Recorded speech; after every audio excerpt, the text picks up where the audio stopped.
अभी हाथ उठवाएं तो कितने ऐसे बैठे होंगे 80 साल के बुढ़े भी जो अब तक मेहर नहीं दिए होंगे, अब तक नहीं दिए होंगे, और उन्होंने भी नहीं मांगा होगा। मरने के बाद मसला पूछा जाएगा, मौलाना साहब मेरा आदमी मर गया है, अब उन्हें जिंदगी में मेहर नहीं दिया तो क्या मैं अब माफ कर दूं? या बीवी मर गई तब शौहर मसला पूछता, मौलाना साहब मेरी बीवी मर गई बेचारी, मैंने जिंदगी में मेहर नहीं दिया, अब उस मेहर का क्या करें? बेगैरतो, शर्म नहीं आती मसले पूछते हुए? शादी के बाद तेरी बीवी उस वक्त तक हलाल ही नहीं थी तेरे लिए जब तक तू उसका मेहर नहीं दे देता।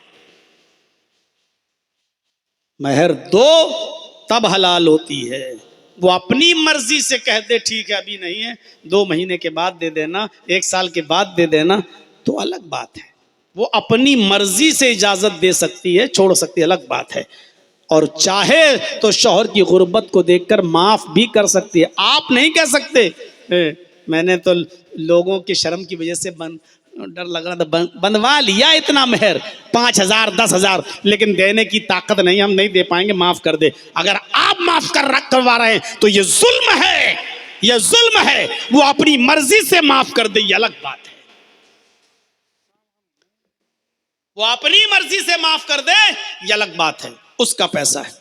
अब सुनिए मसला, बीवी के ने अपना पैसा कारोबार में लगाया, उससे इनकम हो रही है, वो इनकम बीवी की है। शौहर अगर लेना चाहे तो नहीं ले सकता है। शौहर का हक है अपनी बीवी को खिलाने का, पिलाने का, ये शौहर का हक है। मेहनत करे और अपनी बीवी को खिलाए। बीवी चाहे लाख और करोड़ों की मालिक है, वो चाहे तो अपने शौहर को 1 रुपया भी ना दे, आप नहीं ले सकते उससे। लेकिन अगर वो अमीर है और शौहर गरीब है और बहुत गरीब है, तो बीवी अपने शौहर को ज़कात दे सकती है।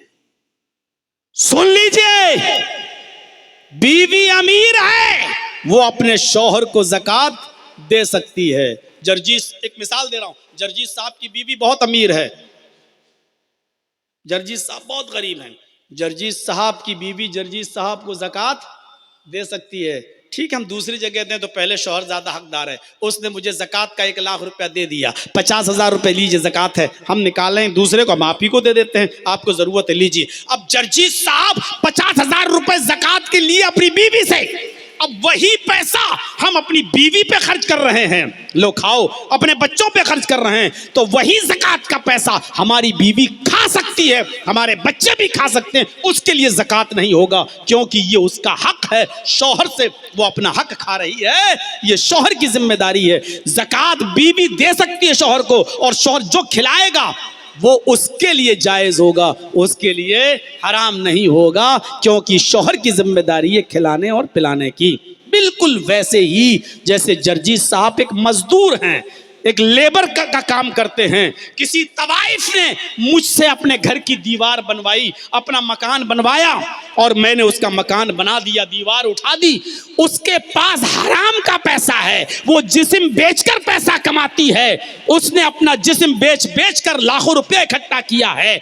अब जर्जीस साहब ने जो मेहनत की है वो उसी हराम की कमाई में से मुझे दे रही है, ये लीजिए आपकी 1 दिन की मजदूरी, 1,000 रुपये आपने मिस्त्री का काम किया है।